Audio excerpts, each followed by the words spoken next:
السلام علیکم ورحمۃ اللہ وبرکاتہ۔ مرحبا بعودتکم ایھا الطلاب الکرام الی درس الحدیث من جدید، فحیاکم اللہ اکرمکم اللہ وزادکم اللہ شرفا وعزا، داعین اللہ جل شأنہ ان یبارک لنا فی هذه الدروس وان یسہل علینا هذه الدروس وهذه العلوم۔ رب زدنی علما، رب اشرح لی صدری ویسر لی امری واحلل عقدۃ من لسانی یفقہوا قولی، رب یسر ولا تعسر واتمم بالخیر،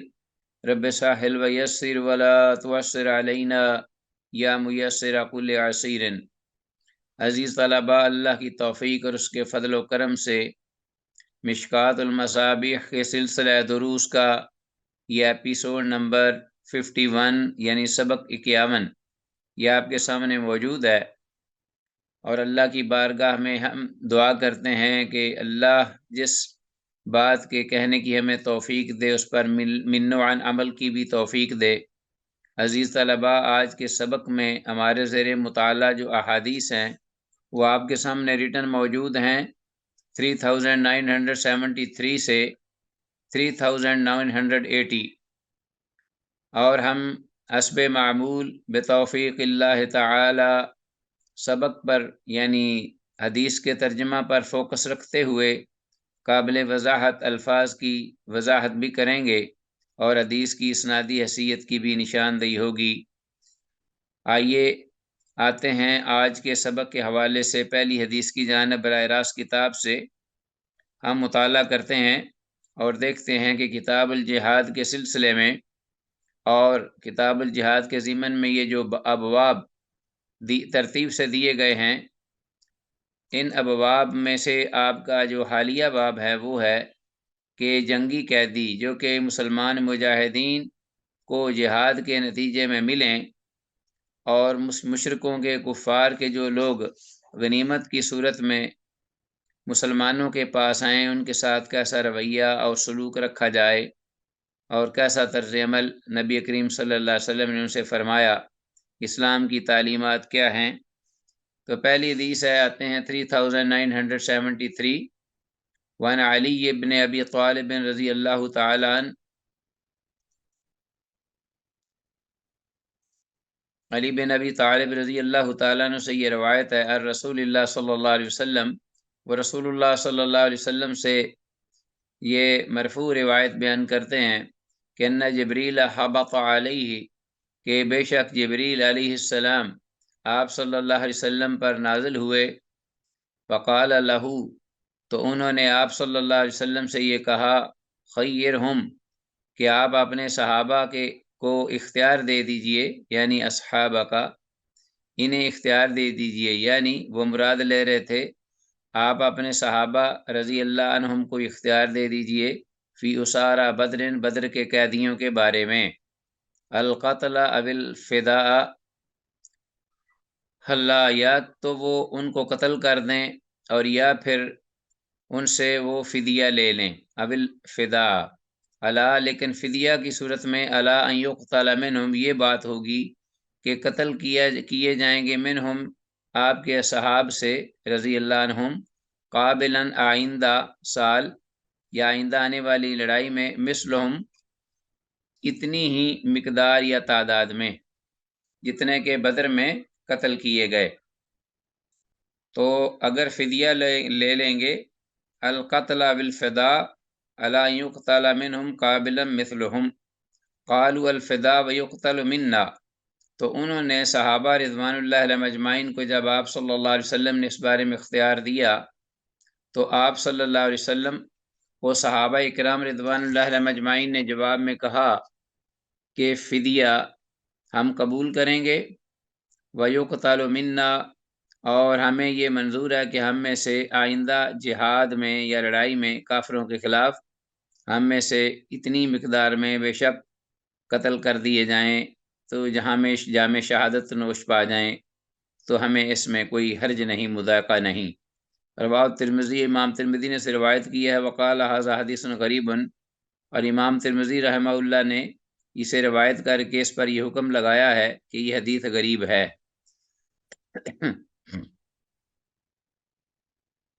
اور آپ کو علم ہے عزیز طلباء کے بدر میں جو مقتول ہوئے تھے مشرکین مکہ میں سے، وہ قریباً 70 کے قریب تھے۔ تو اس بنا پر یہ اختیار دیا گیا کہ اگر وہ فدیہ قبول کرتے ہیں، اگر تو وہ ان کو قتل کر دیتے ہیں تو پھر معاملہ برابر ہے، نو پرابلم۔ اور اگر یہ فدیہ لے لیتے ہیں صحابہ اور ان لوگوں کو چھوڑ دیتے ہیں، تو پھر اس بنا پر یا اس بدلے میں ان کے آئندہ لڑائی میں جو مسلمان اہل ایمان اور کفار کی ہوگی، ان میں صحابہ کے 70 اتنی مقدار میں قتل کیے جائیں گے۔ تو صحابہ رضوان اللہ علیہم اجمعین نے فدیہ لے لیا، اور یہ اختیار جو ہے اس پر عمل کرتے ہوئے یہ فرمانے لگے کہ ہم سے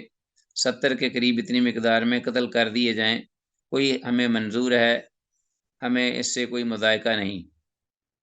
تو یہ اس لیے کہ کہا انہوں نے کیا کہ ظاہر ہے کہ رائے حق میں جو جام شہادت نوش کرنا ہے، اس سے بڑی اور کوئی سعادت نہیں، اس لیے ہمیں آئندہ لڑائی میں شہید ہونا یا شہادت حاصل کرنا یہ قبول اور منظور ہے، زیادہ محبوب ہے ہمارے نزدیک۔ 3973 حدیث، بعض کے نزدیک یہ حدیث جو ہے حکماً ضعیف ہے، جبکہ بعض دیگر اہل علم نے اس پر تحقیق کے بعد حسن غریب کا حکم لگایا ہے، واللہ اعلم وعلم بالصواب۔ بہرحال وہ کہتے ہیں کہ سند میں راوی ہشام بن حسان مدلس عنان ہے، جو کہتے ہیں کہ یہ حدیث ضعیف ہے، وہ کہتے ہیں کہ راوی ہشام بن حسان مدلس بھی ہے اور عنان بھی ہے۔ بدر کی لڑائی میں 70 کافر پکڑے گئے تھے، قیدی بنائے گئے تھے۔ نبی مکرم صلی اللہ علیہ وسلم نے صحابہ کرام رضوان اللہ علیہم اجمعین سے مشورہ لیا کہ ان کا کیا کیا جائے، تو اکثریت نے مال لے کر چھوڑ دینے کو کہا کہ مال لے لیا جائے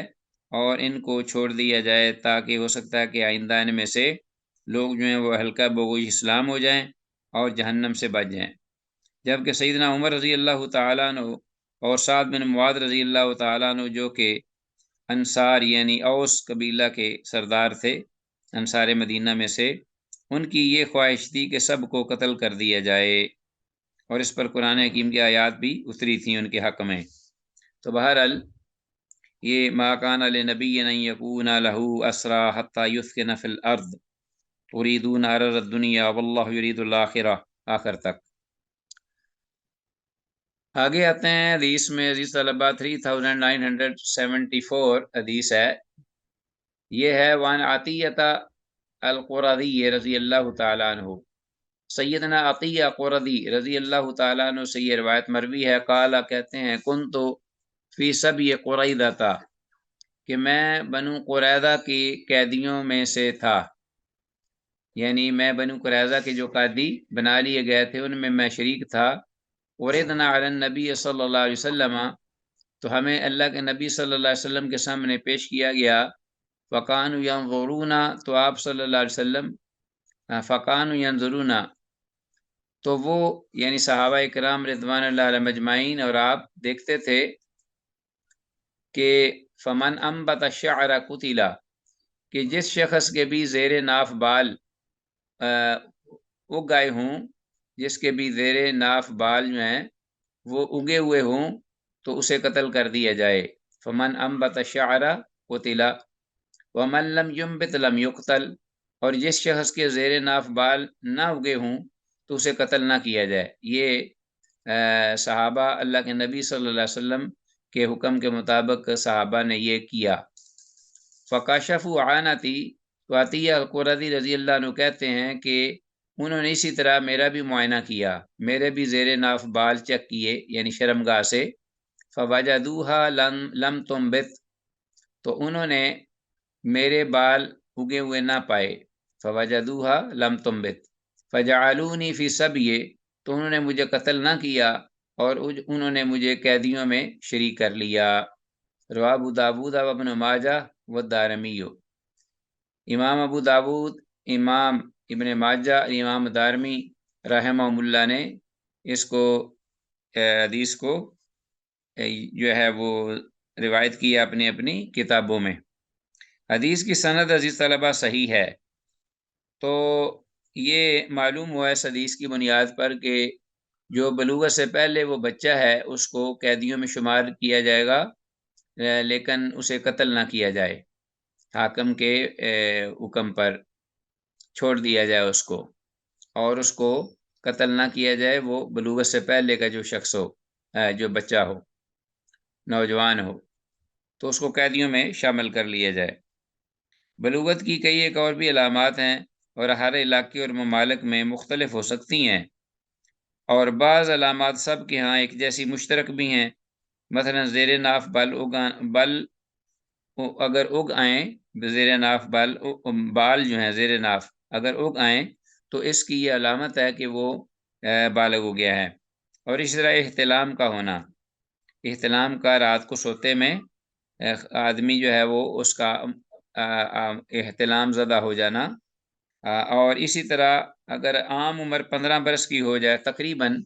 تو ہر علاقے کے بچے جو ہیں وہ تقریباً وہ بالغ ہو جاتے ہیں۔ اچھا جی،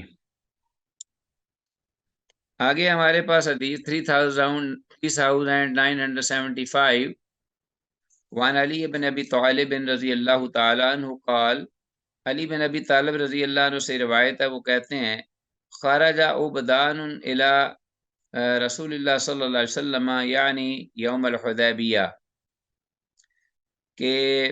نکلے کچھ غلام جو تھے، یعنی زر خرید غلام، کچھ تعداد میں تھے، وہ نکلے اللہ کے رسول صلی اللہ علیہ وسلم کی جانب، یعنی یوم الحدیبیہ، وہ مراد لے رہے تھے کہ حدیبیہ کے موقع پر، حدیبیہ کے دن، حدیبیہ کا جو صلح حدیبیہ ہوئی تھی سن 6 ہجری میں، بڑا معروف واقعہ ہے تاریخ اسلام میں، عہد نبوت اور رسالت صلی اللہ علیہ وسلم میں۔ یوم الحدیبیہ سن 6 ہجری کو ہوئی۔ آپ صلی اللہ علیہ وسلم نے خواب دیکھا کہ آپ عمرہ کر رہے ہیں، اللہ کے گھر میں کعبہ کا طواف کر رہے ہیں، تو آپ صلی اللہ علیہ وسلم نے صحابہ کو حکم دیا، اور تقریباً کم و بیش 1400 صحابہ رضوان اللہ علیہم اجمعین وہاں احرام باندھ کر مکہ مکرمہ کی طرف چلے عمرہ کی ادائیگی کے لیے۔ تو وہاں کفار مکہ نے اجازت نہ دی اور روک دیا، تو وہاں آپ صلی اللہ علیہ وسلم کے ساتھ ان کے مابین، کفار مکہ کے اور اہل ایمان کے درمیان ایک معاہدہ ہوا، جس سے صلح پر معاملہ جو ہے وہ منتج ہوا۔ تو بظاہر جو شرائط تھیں وہ اہل اسلام مسلمانوں کے خلاف تھیں، لیکن نبی مکرم صلی اللہ علیہ وسلم کی حکمت عملی پر، کہ آپ کے نظر جو تھی وہ دور کے نتائج پر تھی، مستقبل پر، تو آپ صلی اللہ علیہ وسلم نے اس کو غنیمت جانا۔ تو ایسے موقع پر ابھی آپ وہیں تھے، ایک درخت بھی تھا جس کے نیچے بیعت بھی ہوئی تھی، بیعت رضوان جسے کہتے ہیں، تو آپ ابھی وہیں تھے کہ قبل الصلح، ابھی صلح سے پہلے، صلح کا موقع نہیں آیا تھا، ابھی صلح نامہ ابھی نہیں لکھا گیا تھا، یعنی یوم الحدیبیہ قبل الصلح، فکتب الی موالیہم، تو وہ جو غلام آپ صلی اللہ علیہ وسلم کے پاس آئے تھے، یعنی حدیبیہ کے اس مقام پر، حدیبیہ کے اس مقام پر، اس موقع پر، صلح طے ہونے سے پہلے، صلح کی شرائط لکھی جانے سے پہلے وہ پہلے آئے تھے، تو فقال کاتب علیہ موالیہم، تو ان غلاموں کے جو مالک تھے، مالکان، انہوں نے آپ صلی اللہ علیہ وسلم کو یہ لکھا پیغام، قالو کہنے لگے یا محمد، اے محمد صلی اللہ علیہ وسلم، واللہ اللہ کی قسم، ما خرجوا الیک رغبۃ فی دینک، کہ یہ جو غلام ہیں، یہ اللہ کی قسم یہ اس لیے نہیں نکلے تیری طرف آئے، ما خرجوا الیک رغبۃ فی دینک، تیرے دین اسلام کی رغبت میں، یا تیرے دین اسلام کی میں چاہت رکھتے ہوئے اسلام قبول کرنے کی خاطر تیرے پاس نہیں آئے، وَإِنَّمَا خَرَجُوا هَارِبًا مِنَ الرِّقِّ، تو یہ تو صرف آئے ہیں آپ تیرے پاس بھاگے ہوئے ہیں غلامی سے، یعنی ہماری غلامی کے ڈر سے یہ بھاگ کر یہاں آ گئے ہیں، تو تیرے دین اسلام میں یہ رغبت رکھتے ہوئے نہیں آئے۔ یہ ان غلاموں کے مالکوں نے یہ رسول اللہ صلی اللہ علیہ وسلم کو لکھا تاکہ یہ غلام جو ہیں اللہ کے رسول ہماری طرف انہیں واپس لوٹا دیں۔ فقال ناسن، تو وہاں جو لوگ موجود تھے انہوں نے بھی تائید کی جو انہوں نے لکھا تھا، مکہ والے لوگوں نے، مالکان نے، تو وہاں کے لوگوں نے بھی یہی تائید کی کہ صدق یا رسول اللہ، کہ یہ لوگ جو ہیں سچ کہتے ہیں، جنہوں نے آپ کو پیغام دیا ہے یہ لوگ سچے ہیں کہ یہ واقعی غلامی سے بھاگ کر آئے ہیں اور انہیں دین اسلام سے کوئی دلچسپی نہیں۔ ردہم الیہم، آپ انہیں ان کی طرف لوٹا دیجئے۔ فغاضب رسول اللہ صلی اللہ علیہ وسلم وقال، تو اس پر اللہ کے رسول صلی اللہ علیہ وسلم غضبناک ہو گئے، غصے میں آ گئے اور فرمایا ما اراکم تنتہون یا معاشر قریش، کہ اے قریش کی جماعت، اے قریش کے گروہ، ما اراکم تنتہون حتی یبعث اللہ علیکم من یضرب رکابکم علی ھذا، کہ میں نہیں دیکھتا تم کو کہ تم باز آؤ گے اس قسم کی نافرمانی سے۔ ما اراکم تنتہون، اے قریش کی جماعت، میں نہیں دیکھتا کہ تم اس طرح باز آؤ گے، یہاں تک کہ یا بس اللہ علیکم، کہ اللہ تعالیٰ بھیج دے گا تم پر من یضرب رکابکم علی ھذا، جو تمہاری گردنیں اتارے گا یا مارے گا اس حکم کی وجہ سے، جو تم اس معاملے کی وجہ سے جو تم کہہ رہے ہو۔ وَأَبَىٰ أَن يَرُدَّهُمْ، اور آپ صلی اللہ علیہ وسلم نے روک لیا ان غلاموں کو کہ ان کو ان کے مالکوں کی طرف لوٹائے۔ وقال، اور فرمایا ہم اتقاء اللہ، یہ اللہ کے آزاد کردہ ہیں، میں نے دوبارہ ان کافروں اور مشرکوں کی طرف ان کو نہیں بھیج سکتا، نہ لوٹا سکتا ہوں، یہ اللہ کے آزاد کردہ ہیں۔ تو جب وہ مسلمان ہو گئے ہیں تو وہ میرے پاس آ گئے میری پناہ میں، تو وہ میری حفاظت میں ہیں اور اللہ کے آزاد کردہ ہیں، میں ان کو ان کی طرف نہیں لوٹاؤں گا۔ رواہ ابو داود، اسے امام ابو داود نے روایت کی ہے اس حدیث کو۔ حدیث کی سند ضعیف ہے، یہ صحت کے معیار کو نہیں پہنچتی، اس لیے کہ سند میں محمد بن اسحاق عن ہے، اور یہ تو سنن نبی داود کی بات ہے، جبکہ امام ترمذی نے جامع ترمذی میں اس حدیث کو روایت کیا ہے شریک القاضی کی سند سے، شریک القاضی کے حوالے سے، اور وہ شریک القاضی بھی مدلس اور عنن ہے۔ اور عزیز طلبہ، حدیث میں لفظ رقو کا معنی ہے غلامی، رقو کا معنی غلامی ہے، اس کو انڈر لائن کیجئے۔ اور اتقاء اللہ، ہم اتقاء اللہ، ان الفاظ کو بھی انڈر لائن کیجئے کہ یہ لوگ اللہ کے آزاد کردہ ہیں۔ ٹھیک ہو گیا جی۔ آگے آتے ہیں الفصل الثالث، تیسری فصل ہے اس باب کی، 3976، 3976 حدیث۔ عن ابن عمر، عبداللہ بن عمر رضی اللہ عنہما سے یہ روایت ہے، قال، وہ کہتے ہیں بعث النبی صلی اللہ علیہ وسلم خالد بن الولید الی بنی جزیمہ، کہ اللہ کے نبی صلی اللہ علیہ وسلم نے بھیجا سیدنا خالد بن ولید رضی اللہ تعالیٰ عنہ کو بنو جزیمہ قبیلے کی جانب، تاکہ انہیں سر کریں، اور ایک جہادی مہم تھی، اور انہیں اپنے قبضہ میں لیں، یا انہیں دعوت دیں کہ وہ اسلام قبول کر لیں۔ فدعاہم الی الاسلام، تو انہوں نے خالد بن ولید رضی اللہ تعالیٰ عنہ نے حسب معمول، حسب حکم رسول صلی اللہ علیہ وسلم، ان کو اسلام کی دعوت دینی شروع کی، قبیلے والوں کو، کہ اسلام قبول کر لو ورنہ پھر تلوار ہے۔ فلم یحسنوا ان یقولوا اسلمنا، تو انہوں نے اچھے انداز سے یہ اس طرح واضح الفاظ کے ساتھ یہ الفاظ نہیں ادا کیے کہ اسلمنا، کہ ہم نے اسلام قبول کر لیا۔ اچھے انداز سے انہوں نے یہ کہا، یہ الفاظ ایسے نہیں کہے ان یقولوا اسلمنا کہ ہم نے اسلام قبول کیا، فجعلوا یقولون، بلکہ اس کے بجائے انہوں نے مبہم الفاظ استعمال کیے، غیر واضح، اور اس قسم کے الفاظ وہ کہنے لگے فجعلوا یقولون سبعنا سبعنا، کہ ہم سابی ہو گئے، ہم سابی ہو گئے، یعنی ہم بے دین ہو گئے، ہم بے دین ہو گئے۔ تو فجعل خالد، تو خالد رضی اللہ تعالیٰ عنہ شروع ہوئے یقتل، انہیں قتل کرنا، ویاسر، اور انہیں قید کرنا، جنہیں وہ چاہتے قتل کر دیتے، جنہیں چاہتے قیدی بنا لیتے۔ ودفع الی کل رجل منا اسیرہ، اور پھر انہوں نے جتنے بھی قیدی تھے تو ہم میں سے ہر ایک آدمی کو اس کا قیدی دیا، حوالے کیا۔ ودفع الی کل رجل، تب سیدنا خالد بن ولید رضی اللہ تعالیٰ عنہ نے ان میں سے پکڑ کر جو قیدی ہیں ہم میں سے ہر ایک کو اس کا قیدی دیا۔ حتیٰ اذا کان یوم، یہاں تک کہ ایک ایسا دن بھی آیا کہ امر خالد، کہ خالد رضی اللہ عنہ نے حکم دیا ان یقتل کل رجل من ناصیرہ، کہ ہم میں سے ہر آدمی جو ہے وہ اپنے قیدی کو خود قتل کر دے۔ فقل، تو میں نے کہا، کس نے؟ عبداللہ بن عمر رضی اللہ عنہما جو راوی ہیں یہ بھی تھے وہاں، کہتے ہیں کہ میں نے کہا واللہ، اللہ کی قسم، لا اقتل اسیری، میں تو اپنے قیدی کو قتل نہیں کروں گا،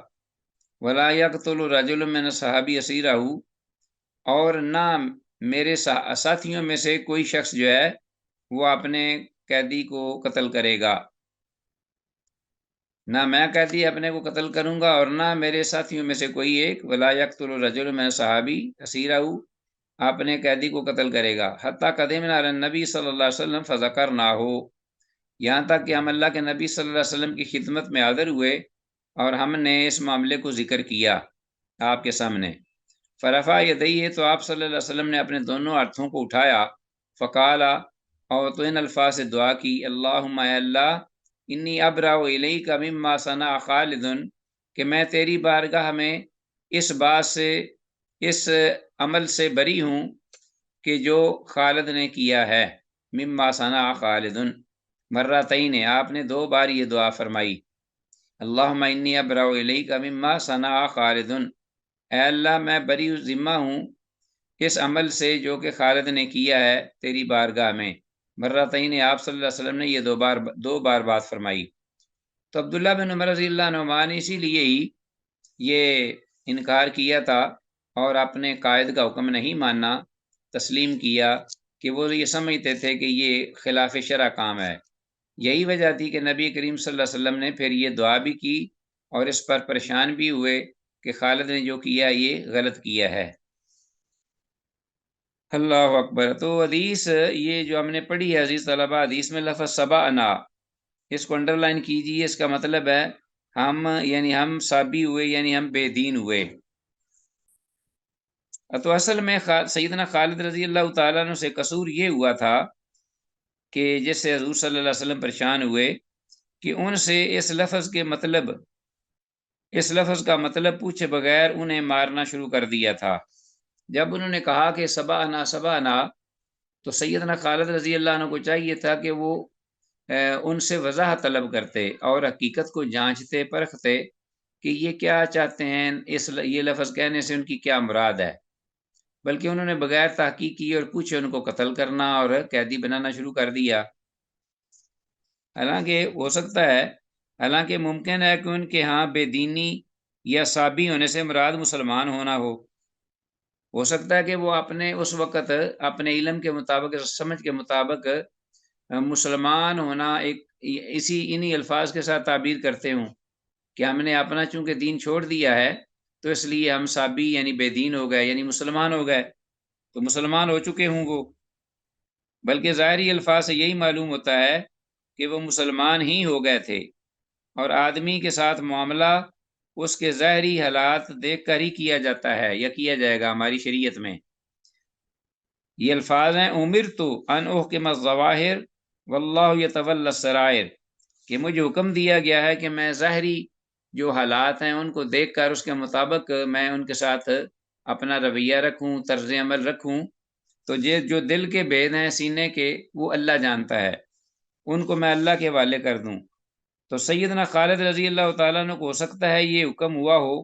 کہ اگر وہ اسلام نہ لائیں، ان اسلام کی دعوت دینا ان مشرکین کو، اگر وہ اسلام نہ لائیں تو انہیں قتل کر دینا۔ جی عزیز طلبہ، ہم یہ پڑھ رہے تھے حدیث 3976، تو میں اس پر وضاحت کر رہا تھا کہ یہ جملہ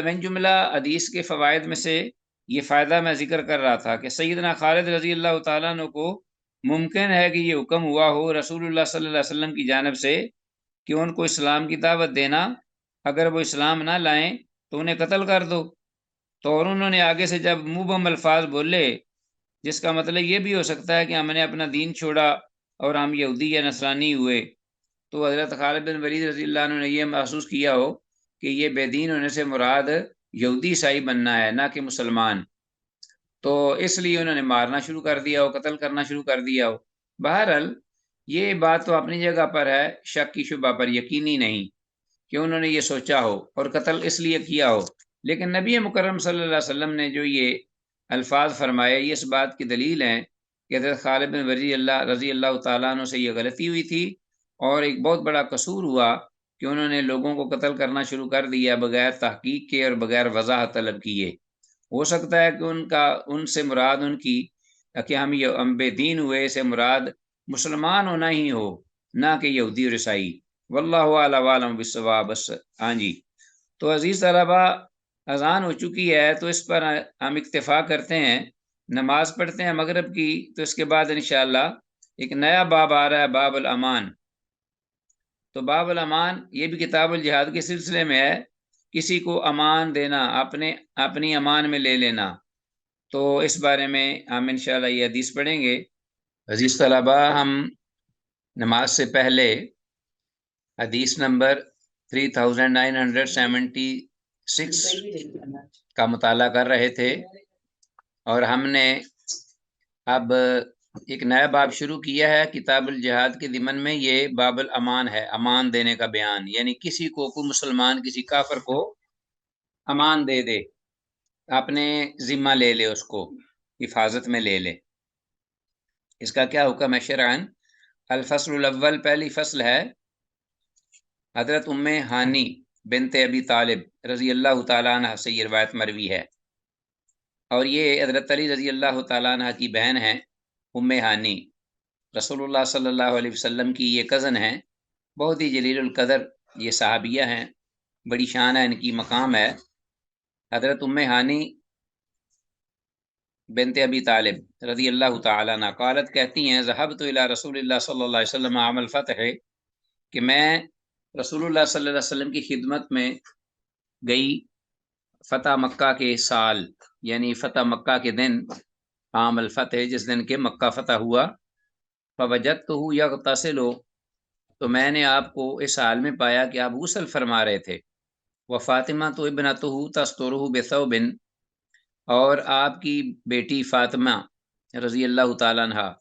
آپ کو ایک کپڑے سے ڈھکے ہوئے تھی۔ فاطمہ رضی اللہ تعالیٰ عنہ آپ کی بیٹی نے آپ کو اپنا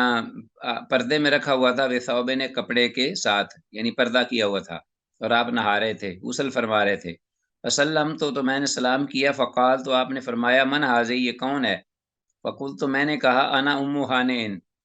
بنت ابی طالب، کہ میں ابو طالب کی بیٹی ام ہانی ہوں، یا اللہ کے رسول صلی اللہ علیہ وسلم۔ فقال، وہ آپ نے فرمایا، مرحبا بے ام ہانئن، کہ ام ہانی کا آنا جو ہے وہ ہمارے لیے خوش یعنی برکت کا باعث ہو، یعنی مرحبا بے ام ہانئن، مرحبا بے ام ہانئن، ام ہانی خوش آمدید۔ فلما فراغ من غسلہ، تو پھر جب آپ صلی اللہ علیہ وسلم اپنے غسل سے فارغ ہوئے، قاما، تو آپ کھڑے ہوئے، فصلی ثمانیہ رکعات، تو آپ نے 8 رکعات پڑھی، ملتفن فی ثوب، ایک کپڑے کو لپیٹے ہوئے، ایک ہی کپڑے میں اپنے جسم کو لپیٹ کر آپ نے 8 رکعات نماز ادا کی۔ گویا کہ یہ سمجھ لیجئے کہ فتح مکہ کی دن اظہار تشکر کے لیے اللہ کی بارگاہ میں شکر کے طور پر اللہ جل شانہ کی بارگاہ میں جس نے فتح کی نعمت سے آپ صلی اللہ علیہ وسلم کو نوازا۔ ثم انصرف، پھر آپ صلی اللہ علیہ وسلم جب فارغ ہوئے اپنی نماز سے، فقلت، تو میں نے کہا، یا رسول اللہ، اللہ کے رسول صلی اللہ علیہ وسلم، زعم ابن امی علی، کہ میری ماں جائے بیٹے، یعنی میری ماں کے بیٹے، یعنی میری ماں جائے بھائی، یعنی میرے بھائی نے، یعنی جو میری ماں کا بیٹا مراد علی ہیں رضی اللہ تعالیٰ عنہ، انہوں نے یہ گمان کا سمجھ رکھا ہے کہ انہ قاتل رجلا اجرتہ فلان ابن حبیرہ، کہ وہ یہ ارادہ رکھے ہوئے ہیں، زعم ابن امی، پھر سن لیجئے، زعم ابن امی، میری ماں کے بیٹے علی رضی اللہ تعالیٰ عنہ نے یہ ارادہ کر رکھا ہے کہ انہ قاتل رجلا کہ اجرتہ فلان ابن حبیرہ کہ میں ایک آدمی کو قتل کر دوں گا، قتل کرنے والا ہوں، اجرتہ جسے میں نے پناہ دے دی ہوئی ہے، فلان ابن حبیرہ جو کہ حبیرہ کا بیٹا ہے، فلان بن حبیرہ جو حبیرہ کا بیٹا ہے اس کو میں نے پناہ دے رکھی ہے، اور میرے بھائی جو میری ماں کا بیٹا ہے، بھائی میرا علی بن ابی طالب رضی اللہ عنہ، وہ اس کو قتل کرنے کے درپے ہیں۔ وقال رسول اللہ صلی اللہ علیہ وسلم، تو اللہ کے رسول صلی اللہ علیہ وسلم نے فرمایا، قد اجرنا من اجرت یا ام ہانئ، کہ تحقیق ہم نے بھی امان دے دی، من اجرتے جس کو تو نے امان دے دی، اے ام ہانی، جس کو تم نے امان دے دی اس کو ہم نے بھی امان دے دی۔ قالت ام ہانین، تو ام ہانی رضی اللہ تعالیٰ عنہ نے کہا، وذالک دحن، اور یہ ہاں جی فذالک دحن یہ چاشت کا وقت تھا، وذالک دحن یہ چاشت کا وقت تھا۔ متفق علیہ، امام بخاری امام مسلم نے اس حدیث کی صحت پر اتفاق کیا ہے۔ وفی روایت للترمذی، اور امام ترمذی کی روایت میں یہ الفاظ ہیں، قالت کہ ام ہانی رضی اللہ عنہا نے فرمایا، اجرت رجلین من احمائی، کہ اے اللہ کے رسول صلی اللہ علیہ وسلم میں نے اپنے سسرالی رشتہ داروں میں سے دو آدمیوں کو پناہ دے رکھی ہے۔ وقال رسول اللہ صلی اللہ علیہ وسلم، تو اللہ کے رسول صلی اللہ علیہ وسلم نے فرمایا، قد آمنا من آمنتے، ہم نے بھی امان دے دی جس کو تو نے امان دی۔ ٹھیک ہے جی، رسول اللہ صلی اللہ علیہ وسلم نے فرمایا کہ ہم نے جس کو امان دے دی، ہم نے بھی اسے امان دے دی۔ اور وذالک دحن کے الفاظ جو ہیں یہ حدیث طلبہ، وذالک دحن سے مراد یہ چاشت کا وقت تھا، ام ہانی رضی اللہ عنہ فرماتی ہیں۔ تو اسی لیے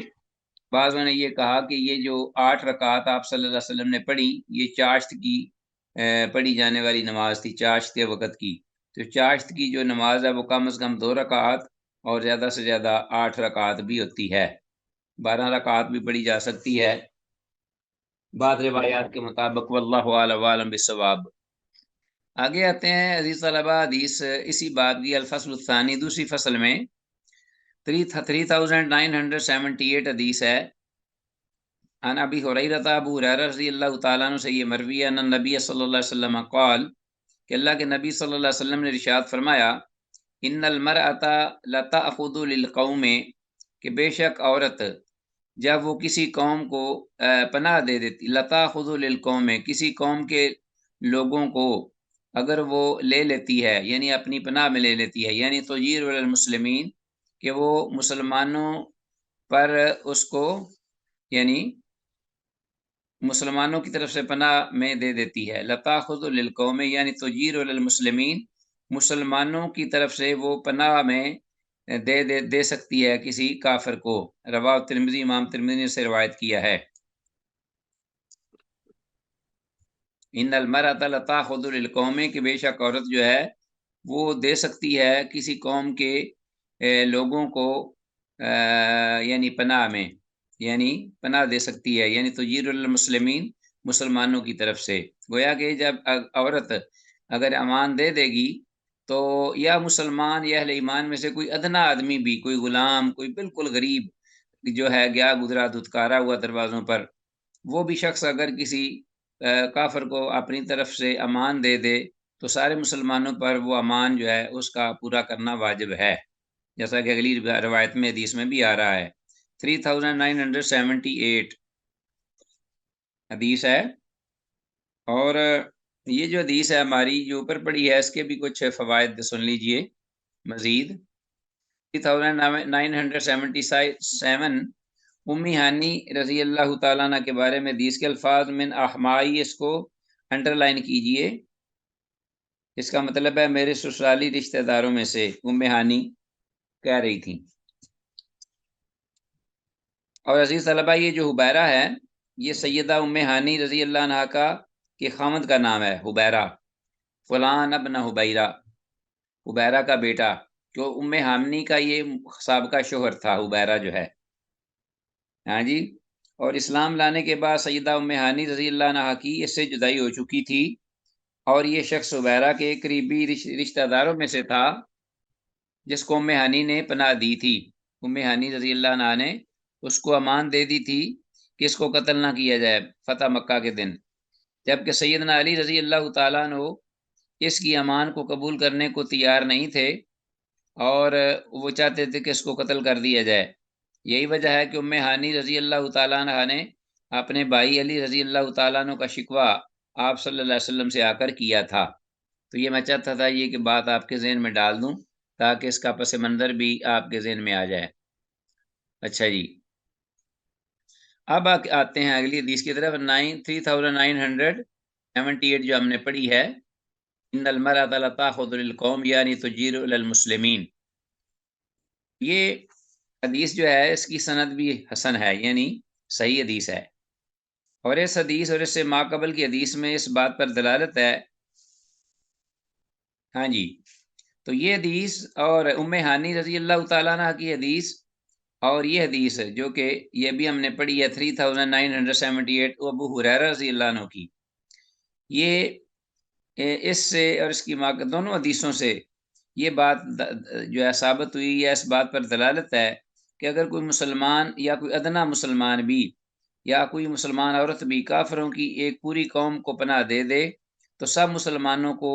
اس کا قبول کرنا واجب ہے اور وہ امن میں رہیں گے۔ ٹھیک ہو گیا جی، آگے ہمارے پاس حدیث 3979،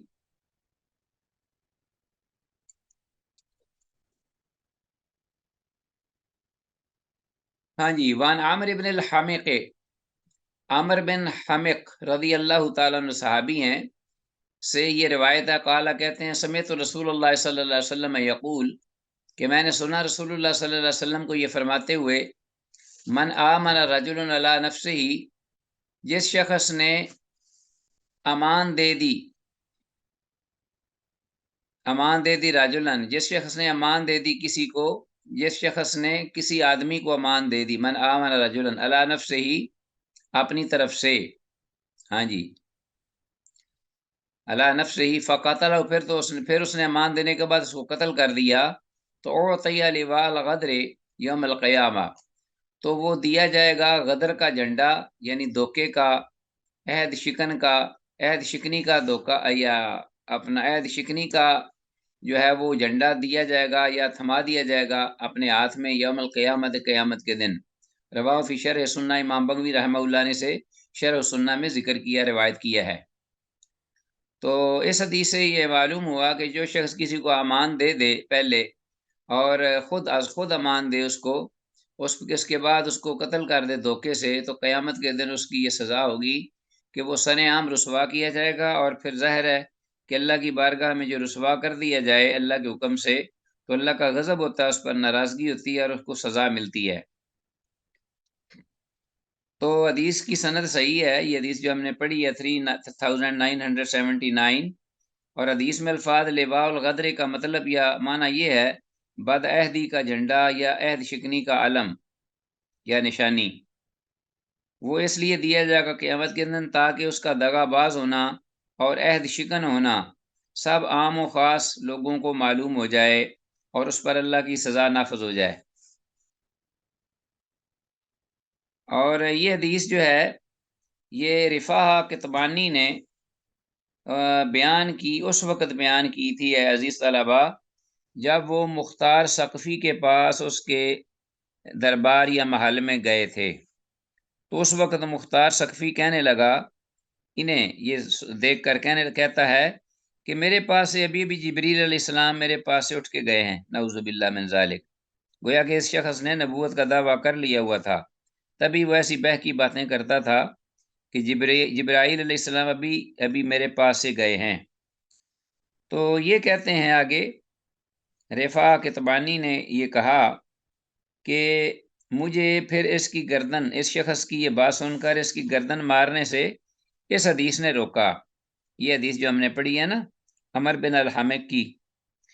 کہتے ہیں کہ میں نے یہ حدیث عمر بن الحمق سے خود سنی تھی، تو اس حدیث نے مجھے اس کو قتل کرنے سے روکا، اور پھر یہ حدیث انہوں نے بیان کی۔ ٹھیک ہے جی، رفاع کتبانی جو راوی ہیں حدیث کو بیان کرنے والے، عمر بن الحمق سے۔ یہ مختار عبید ثقفی کا بیٹا تھا۔ یہ کون تھا؟ یہ وہ تھا کہ جس نے حضرت حسین رضی اللہ تعالیٰ عنہ کی شہادت کے بعد ان کے قاتلوں سے چن چن کے بدلہ لیا، خاص طور پر عبید اللہ بن زیاد اور دیگر جو خبیث کوفی تھے، ان سب کو اس نے تہہ کیا۔ اور اس طرح مسلمانوں میں شروع میں اس نے اپنی عظمت کی اور اپنی خوبیوں کی اور اپنے مسلمان ہونے کی داغ بٹھا دی اور مسلمانوں کو خوش کر دیا، مگر بعد میں یہی مختار ثقفی جو ہے یہ دین اسلام سے تقریباً پھر گیا اور گمراہی کی باتیں کرنے لگا، یہاں تک کہ نبوت کا دعویٰ بھی کر بیٹھا۔ بالآخر سے سیدنا مصعب بن زبیر رضی اللہ تعالیٰ عنہ نے اسے قتل کر دیا۔ تو اس طرح کے فتنے جو ہیں وہ آئے دن قیامت تک آتے رہیں گے۔ کبھی کچھ لوگ ہوتے ہیں منافق، کبھی کچھ ان کے ذہن میں کچھ ہوتا ہے، کرتے کچھ ہیں، اور بعد میں یہ پھر اپنا اصل جو روپ ہوتا ہے وہ سامنے لے آتے ہیں، جیسا کہ حالیہ دور میں مرزا غلام احمد قادیانی کا بھی کچھ طرز عمل ایسا ہی منافقانہ تھا۔ اچھا جی، واللہ اعلم۔ آگے آتے ہیں 3981 سلیم بن عامر۔ سلیم بن عامر رحمۃ اللہ علیہ سے یہ روایت ہے، مروی ہے، قال کہتے ہیں کان بین معاویہ رضی اللہ تعالیٰ عنہ و بین الروم عہد، کہ معاویہ بن ابی سفیان رضی اللہ تعالیٰ عنہما کے درمیان اور رومیوں کے درمیان یہ عہد و پیمان تھا، یہ عہد و پیمان ہوا تھا، وکان یسیر نحو بلادہم، تو یعنی ایک وقت تک جنگ بندی کا عہد و پیمان ہوتا تھا، اور اس عہد و پیمان میں ابھی جب وقت ختم نہیں ہوتا تھا تو میر معاویہ رضی اللہ عنہ نے کیا کیا، وکان یسیر نحو بلادہم، کہ حضرت میر معاویہ رضی اللہ عنہ ان رومیوں کے شہروں کی جانب پیش قدمی کرتے رہے، حتی انقضى العہد، کہ یہاں تک کہ یوں ہی وقت ختم ہو عہد کا، پیمان کا، جنگ بدی کا، اغار علیہم، تو ان پر وہ اپنا حملہ کر دیں۔ فجاء رجل علی فرس، تو اسی اسنا میں ایک آدمی آیا، ایک شخص آیا، علی فرس او برذون، ایک علی فرس عربی گھوڑے پر یا ترکی گھوڑے پر وہ سوار تھا، فجاء رجل علی فرس او برذون۔ یہ سلیم بن عامر جو ہیں وہ رحمۃ اللہ علیہ حدیث بیان کر رہے ہیں۔ وہ یقول، اور وہ کہہ رہا تھا، اللہ اکبر اللہ اکبر، وفاء لا غدر، کہ عہد و پیمان کی پاسداری کرو، عہد شکن نہ بنو، عہد کو نہ توڑو، عہد کی خلاف ورزی نہ کرو۔ فنظروا، تو لوگوں نے دیکھا، فاذا هو عمرو بن ابسہ رضی اللہ عنہ، تو وہ گھڑ سوار جو تھے وہ تھے صحابی عمر بن ابسہ رضی اللہ تعالیٰ عنہ۔ فسألہ معاویہ عن ذلک، تو معاویہ رضی اللہ تعالیٰ عنہ نے ان سے اس بابت پوچھا کہ تم یہ جو کہہ رہے ہو یہ اس کی کیا حقیقت ہے؟ تو فقال، تو وہ کہنے لگے عمر بن ابسہ رضی اللہ تعالیٰ عنہ، سمعت رسول اللہ صلی اللہ علیہ وسلم یقول، میں نے رسول اللہ صلی اللہ علیہ وسلم کو یہ فرماتے سنا ہے کہ من کان بینہ و بین قوم عہد، کہ جس شخص کے درمیان اور کسی قوم کے درمیان کو عہد و پیمان ہو، عہد و پیمان یا معاہدہ ہو، فلا یحلن عہدا، تو وہ ہرگز اس عہد کو نہ توڑے، اس کی خلاف ورزی نہ کرے، ولا یشدنہ، اور نہ کوئی نیا اس پر عہد نامہ یا عہد کرے، یا نہ اس پر اس عہد کو توڑ کر کوئی اور معاہدہ نہ کرے، ٹھیک ہے جی، یا اس میں کوئی تبدیلی نہ کرے، ولا یشدنہ، حتی یمضی امدہ، یہاں تک کہ اس کا وہ وقت ختم ہو جائے، او ینبض الیہم علی سواء، یا پھر وہ فریق جو دوسرا ہے وہ برابری کی سطح پر اس معاہدے کو ان کی طرف پھینک دے، یعنی برابری کی سطح پر ان کی طرف پھینک دے سے مراد یہ ہے کہ برابری کی بنیاد پر ان کی جانب یہ عہد پھینک دے، یعنی یہ کہہ دے کہ جو صلح ہم میں تھی اور تم میں یہ اب باقی نہیں رہی، تو وہ خود اگر کہہ دے تو پھر ٹھیک ہے کہ کوئی نیا معاہدہ جو ہے اس میں کر لیا جائے۔ قالا، تو راوی کہتے ہیں فراجع معاویہ تو بالناس، جب معاویہ رضی اللہ تعالیٰ نے یہ بات سنی تو فوراً وہ لوگوں کو لے کر واپس پلٹ گئے۔ رواه ترمذی و ابو داود، امام ترمذی اور امام ابو داود نے اس کو روایت کیا ہے۔ تو عزیز طلبہ یہ دیکھیے کہ یہ حدیث سند کے اعتبار سے صحیح ہے، حسن ہے، اور حدیث میں لفظ بردون، یہ لفظ جو ہے اس کا معنی یا سے مراد ہے ترکی گھوڑا، اور حدیث میں الفاظ فلا یحلن احدن سے یہ مراد ہے کہ وہ اس عہد کو ہرگز نہ توڑے اور اس کی خلاف ورزی نہ کرے۔ او ینبذ الیہم علی سوا، اس کو بھی انڈر لائن کیجئے، اس کا ترجمہ ہے اور مفہوم یہی ہے کہ یا برابری کی بنیاد پر ان کی جانب دوسرا فریق جو ہے یہ عہد پھینک دے، اور اس کا معنی مراد یہ ہو کہ جو صلح ہم میں اور تم میں تھی وہ اب باقی نہیں رہی۔ تو بہرحال اس سے معلوم یہی ہوتا ہے عزیز طلبہ کہ دیکھو امیر معاویہ رضی اللہ عنہ نے یوں ہی صحابی رسول صلی اللہ علیہ وسلم سے یعنی عمر بن عباس رضی اللہ عنہ سے یہ بات سنی تو فوراً پیش قدمی جو ہے رومیوں کی طرف وہ روک دی اور اپنی فوج کو لے کر واپس پلٹ آئے۔ تو اس کے ساتھ ہی ہمارا یہ آج کا جو یہ لیسن ہے وہ اختتام پذیر ہوا اس دعا کے ساتھ کہ جو کچھ کہا سنا ہے اللہ تعالیٰ اس کو سن کر اس پر عمل کی توفیق دے اور منو اس کو آگے کنوے کرنے کی بھی۔ ھذا ما عندی واللہ اعلم وعلم بالصواب، وإلی اللقاء، والسلام علیکم ورحمۃ اللہ وبرکاتہ۔